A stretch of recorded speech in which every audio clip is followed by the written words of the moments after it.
I hate Granger with a passion.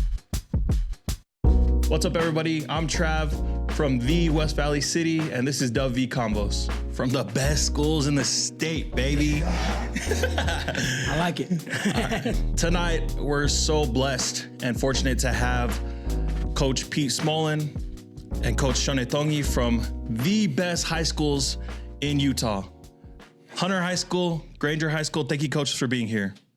Thanks for having us. Thanks very much. Cool.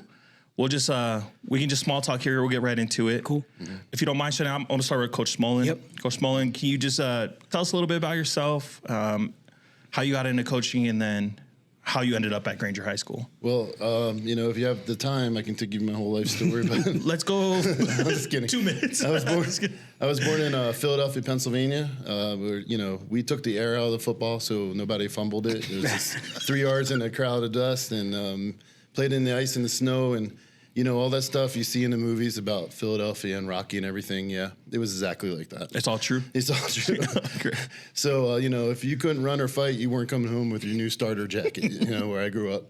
But it was a great experience for me. I learned a lot from football. The reason I got into football was and got into coaching because I needed it when I was a freshman going to high school. I didn't have direction or guidance like most freshmen. Getting in a lot of trouble. There's a lot of distractions, and my high school football coach, who wasn't my high school football coach then, just my PE teacher, kind of recognized me, took me under his wing, and changed my life, saved my life. And I kind of knew then, playing freshman football and playing varsity, that's what I want to do with my life. And if I can just help one kid like he helped me, that was my goal. And it's happened hundreds, if not thousands of times. So that's why I got into coaching. I believe it. Yeah, I think that's that may be something that gets overlooked. That's why I, and along with a lot of the community, appreciate you guys as head coaches, because these kids need positive male role models. Yeah, they need, especially at this time in their lives, they need men to look up to. Yeah. And some of them need that guidance, like you mentioned. Some of them need a positive outlet for whatever's going on in their lives. Just a reason to go to school. Absolutely. I can go score touchdowns on Friday nights, and got a lot of attention I was getting, hang out in the subways, you get that. And I knew that's what I wanted to do. And it's been very valuable for me. I got an opportunity to go to college and play in college where I didn't think that was even an option for me at the time. And I didn't know how to study. My head coach taught me all that. And I played Division II football, played rugby in college, and I have a degree in physical education, and I'm living the dream ever since. It's been 31 years. It's my 31st season as a coach. Congrats. Wow. I love it. Yeah. That's 25 as a high school head coach. And I coached in Pennsylvania 1 year at Valley Forge Military Academy out of college, and I thought I was a genius. We ended up having 3 guys that went pro on that team, and I was option right, option left, and Tyrone go deep, and I thought it was Vincent you had it all Barty, figured out. And then I flew out to California, with a one-way ticket and $400 in a backpack, and fell into a head coaching job 2 years after I moved out, and was in Glendale, California, coaching against Pasadena Muir and all those guys, and you really learn how to coach quick. And but the values of coaching have always stayed true, and I like being at the schools that need what I can offer. The affluent communities, or the coddled kids, or those kids that are entitled. That's hard to deal with, and the parents. And I've always liked the kind of communities where the kids need football more than football needs them. Absolutely. That's Sione can speak to that. Yeah, Sione being from the community. I mean, if you want to go into it, just tell us why you got into coaching. Yeah, and a little bit about yourself. Hard to follow that one. You got time. You got about 30 years. No, I mean, it's, the reason I got into coaching was obviously just, I had experience in myself. Football did a lot for myself growing up, and come from a background of, my uncles and all that. I have a few of them that have gone through the next level and stuff like that. So just knowing that one day I would be able to do the same. And I'm from West Valley, so I was always been a Hunter kid. I was gonna be a Cypress kid just because we were closer to that side of the valley, and Hunter was built, and I had all my uncles were in the 100 boundaries, but they were able to finish at Cypress. So, football has just been such a blessing to me, myself, and my family. And what it's done for my life is the reason why I got into coaching. So my kids, got to the age, I was kind of like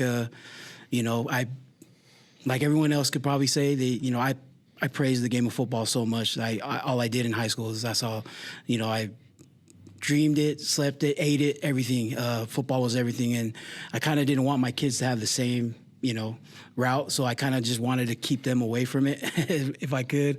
But they all got to the age where they were all three of my boys were able to play, and they begged, hey, I want to play this year. So when they went to sign them up, and, the board members were just like, hey, we need a coach. Can you coach? I'm like, I'm over the road driving at that moment. So like, my schedule. So I appreciate, but, I just didn't think about it at all. And, first week came in and they said, we still don't have a coach. And I'm like, geez. So anyway, I just made the schedule change, ended up moving jobs and found another, because I'm a truck driver, found another truck driving job that would allow it, and just, stepped right into it. And it's been a blessing for me, and I feel like some people think, and this is just my take on it, I'm so new to the head coach, high school position, that I feel like football, coaching football is more of a, I don't know, like a selfish thing. I love the game so much that if I'm given the opportunity, I sleep it. So my wife right now, she's definitely been a trooper, and I know Coach can attest to this. Your counterpart has to be locked in as well, and allow you to give that much time to the game, and you know what I mean. So again, football has just been such an important part of my life, and so when I was put in that position to help out in the Little League, I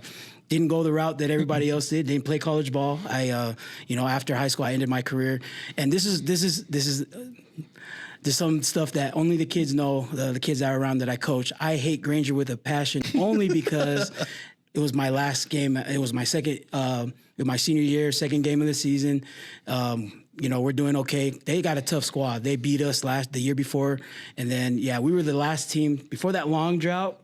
We were known as the last team to lose to Granger since then, and I ended my career there. And I chose, I didn't choose to go anywhere after. I just served a mission, all that stuff, like, LDS background. But I knew what it did for my life and stuff like that. But, don't worry, I married a Granger girl, so we're good. There's ties. So, sorry, I jumped around a little bit, but it's good. Hey, it's good for us to hear. Right. Yeah, I think it's important to note that this is your first year as a head coach for a high school football team. Yes, didn't take it the more normal route. I've been blessed to coach with the staff that I've been on, and Terrell was my quarterback back in the day, and he was the head coach then. And when I saw him up there, I came and visited a couple of times. We brought our little league up there, and he said, "Hey man, if you can help out, like we'd love to have you on staff." So started up, doing the dual thing with our program in the little league, and Harold took over. Shout out to Harold. And then he also asked me to stay on staff, and so I was able to do the both, And then our Little League needed a president, so I had to step into that role as well. And so I am known as the Little League coach. Didn't come the conventional way to this position, but I'm more than grateful for the opportunity that that's been afforded to me. And I don't take it lightly. It's something that Hunter and football. It's something so important to me that when I got the green light, it was definitely something that I was excited for, and I'm still excited to this day.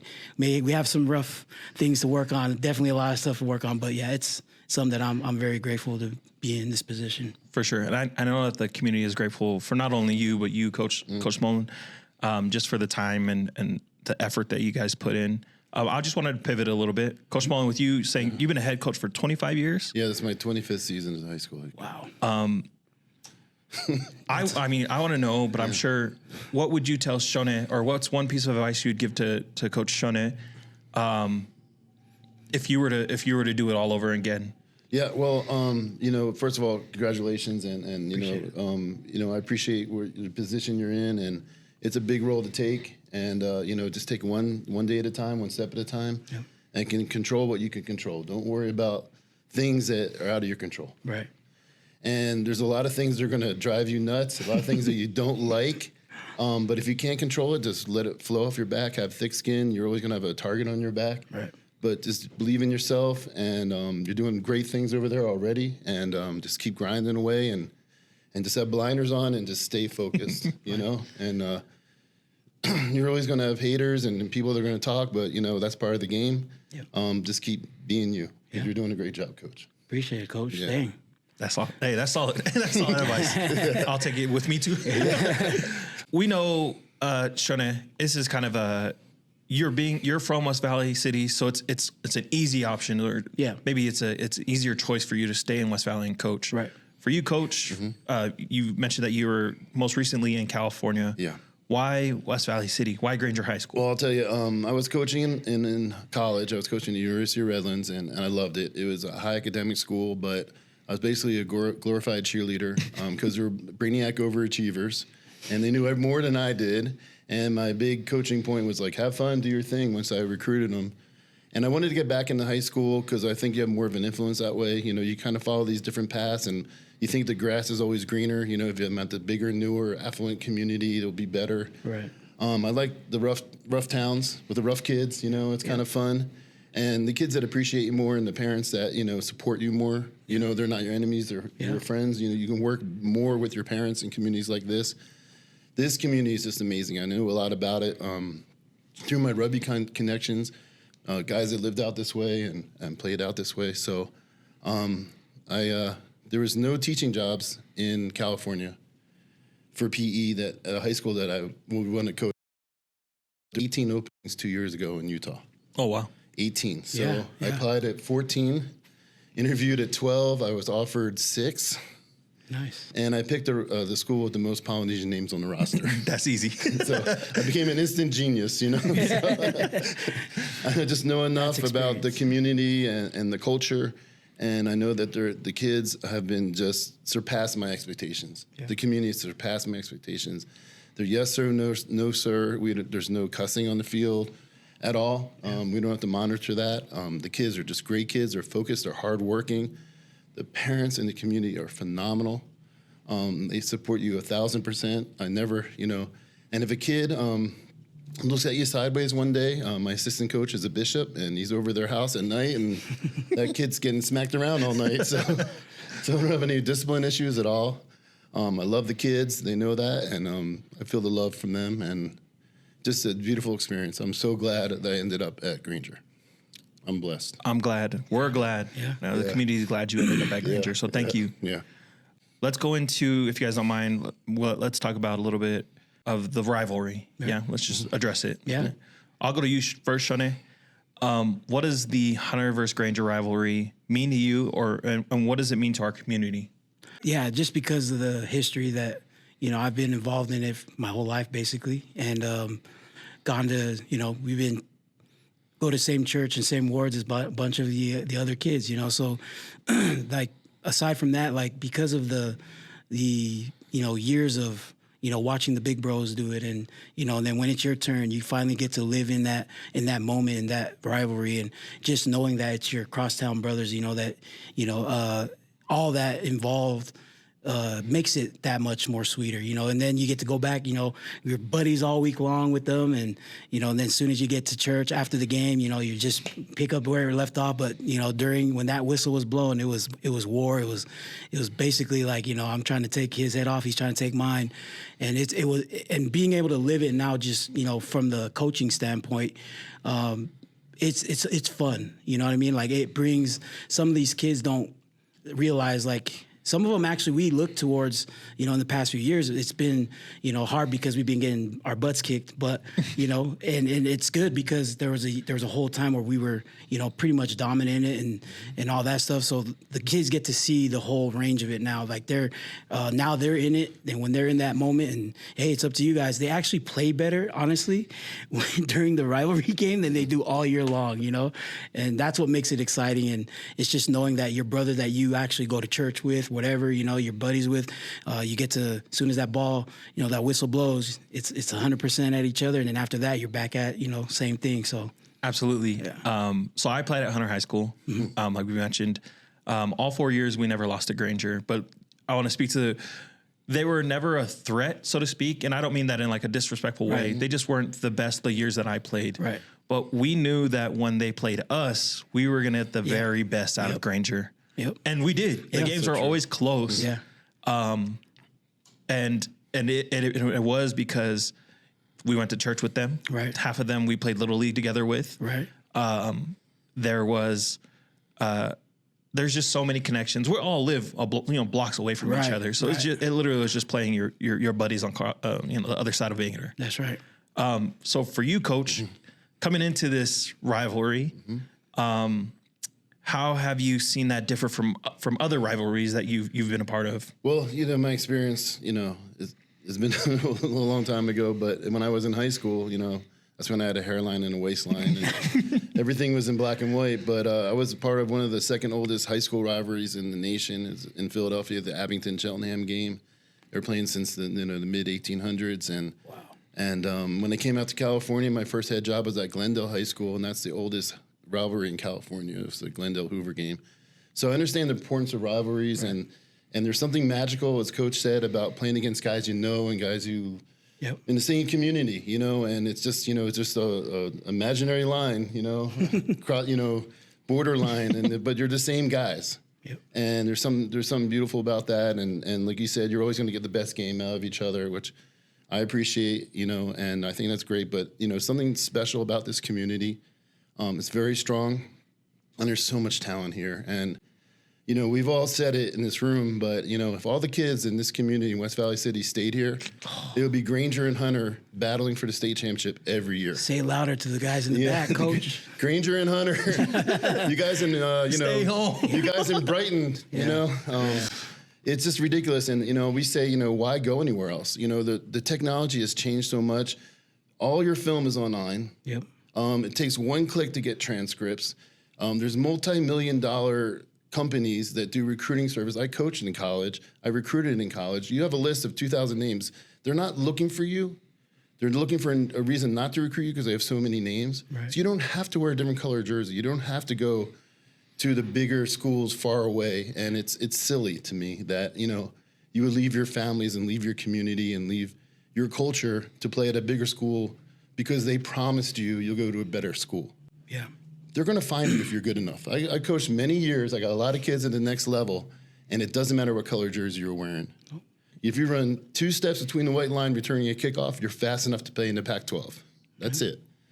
Yep. And, it's just ridiculous to me that still in this day and age that kids still think or being influenced by these other schools with money that if they go there, they have a better opportunity, and it's stupid. Yeah. I believe agree. that 100%. So how do we change this? Let me say it for the camera. How do we keep our kids home? Well, I'll tell you, my job is to promote as many kids as I can to the next level, and I've been very successful. The reason people ask me how I get so many college coaches to come to my school, and Coach will be able to do the same thing as well, is because my word is good. And if I give a good recommendation for a kid, colleges, through experience in the years, know that my word is good. I'm not just blowing smoke, and then I'm not just pushing a kid to help a kid that doesn't deserve to go to the next level. So I think we had 19 Division I schools on our campus, in the off season, and they don't have to go to other schools. And if we can keep the talent here, there'll be even more coaches coming. Right. We're fortunate we have 2 or 3 kids that have D1 offers already, and a few more that should be offered D1. And you don't have to go to these other schools. Yep. And it just takes kids with the courage to stay in the community and play for their hometown and play where their parents played and just have faith. And the coaches like us will do our due diligence because it's a win-win. The better school you go to, the better kids I'll get to come to my school. Absolutely. Yep. So I'll do everything I can to find a school for you. Yeah. And the number one thing is academics. Mm-hmm. So that was my big focus in Granger. Actually, I call that my trick play, was study hall. Because we lost 0 kids to eligibility, and we gained 7. So we kept 7 kids that were ineligible at the beginning of the season. We kept them in practice. They practiced with us. They went to study hall. They went to the games in polo shirts, and all 7 of them became eligible against Hunter. Sorry about that. Good. Hey, that's game planning right there. So we had a team GPA of 3.4, and when colleges come to our school and I show them the transcripts, they know the Granger kids are legit in the classroom. Yeah. I love that. That's the key. I love that. Sione, for you, how do we keep our kids here?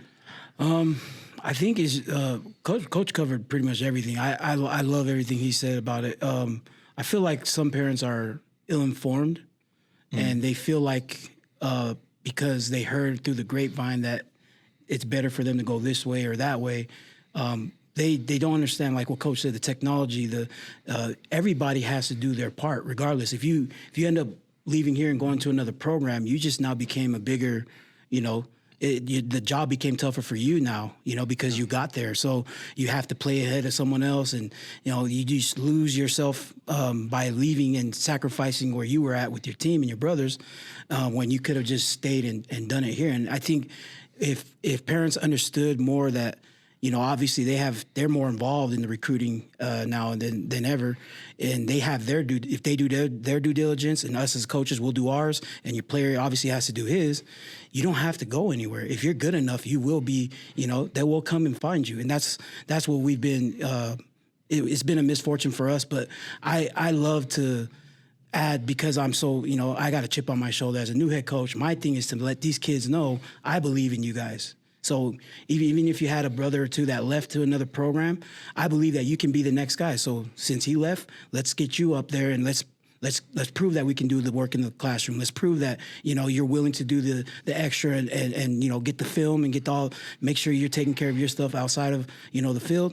And, we'll prove that you can get looked at if you're staying home and playing with your buddies, with your brothers that you grew up with, So that's kind of my thing. I feel parents have been influence heavy, and just because of their lack of belief in what we're doing. And, trust me, I know it's hard for them to believe in me because I'm not, I don't check the boxes here, but I know, because just becoming the head coach already opened up a lot of avenues. A lot of coaches have reached out like, hey, they've lots of good encouragement. Hey, first year as a head coach, we're here for you, man. Just let me know what you need. And I've been, getting back at these guys like, hey, look, I got a guy here.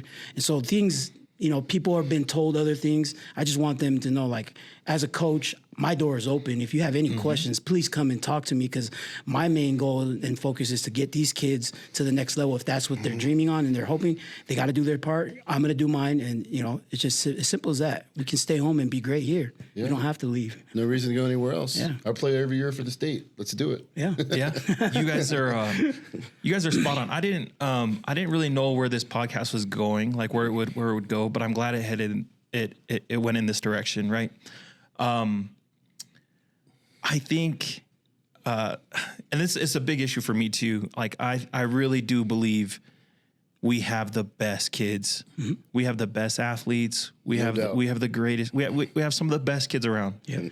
And it hurts to see them go. Yeah. To build up other communities. Yeah. Right. Mm-hmm. Let's stay home and build up. Yeah. Our own community, and just to speak on parents. Right. I don't want to start any controversy or anything like that. Right? I might have done that.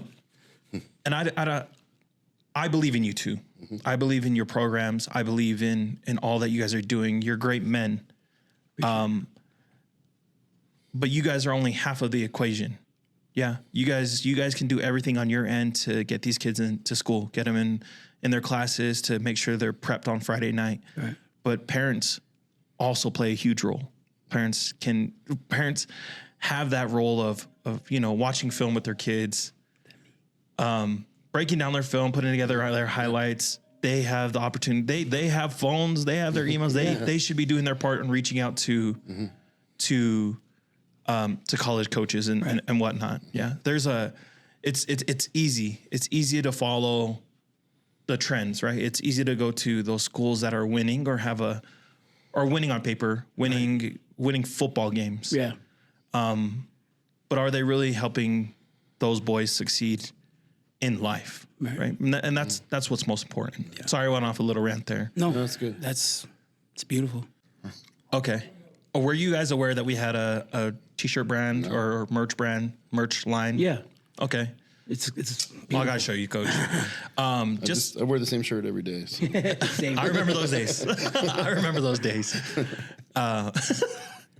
My coaching closet, in my closet, I just have all my Hunter coaching gear in just one section. Yep. And I lived in that for 6 years, that one section in my closet. Yep. Now you wash your car with them. Now I donated them to other alumni. There you go. But yeah, here in the city, we have our own merch line called Best Valley Threads. So for the rivalry game this year, we're dropping 2 exclusive T-shirts, one for Hunter, one for Granger. And the plan is to set up online stores, one for each. And whatever school has the most purchases, the city will buy dinner for the entire team out of those 2 schools. Wow. Hunter, you guys better get on it. Tell the cameras. Hey, these guys are going to starve that night. You guys better get us that dinner that night, boys. We'll Let's see go. who's hungrier. Yep. It'll be good. It'll be nice because it's a blue shirt, red shirt. Harold will show you guys. So it'd be nice to see those shirts on game night. Yeah, for sure. All profits from the sales go to both Hunter and Granger, their respective programs. That's awesome. Appreciate it. Thank you very much. Yeah. That's awesome. Thank you guys for taking the time. I just want to say thank you to you guys for all you do for the community and the kids. I mean, I was telling you earlier, like these kids need everything they can get, and they don't get enough of the attention and the accolades that they deserve. These kids work just as hard and just as tough and just as good as anyone else out there. And all we can do to promote this community and promote our kids is just great. And I appreciate you guys for everything you do. Yeah. Thank you. Appreciate that. Yeah. Same, guys. Appreciate y'all. You know, came in here not knowing, didn't know Pete that well, but now I know enough I respect this guy even more than I think I did before. So, yeah, this was awesome. Appreciate you guys and everything you do for the city, man. I'm excited, and I know you guys are here for the right reasons. So our people see it, and I appreciate y'all for that. For sure. Yeah. Thank you, guys. All right, thank you. Coach Tongi, Coach Smolin, thank you guys both for joining us here. This is WV Convos. Tune in for the next episode. Good? Ready to break? Ready, break. Right on, guys. Do we keep it?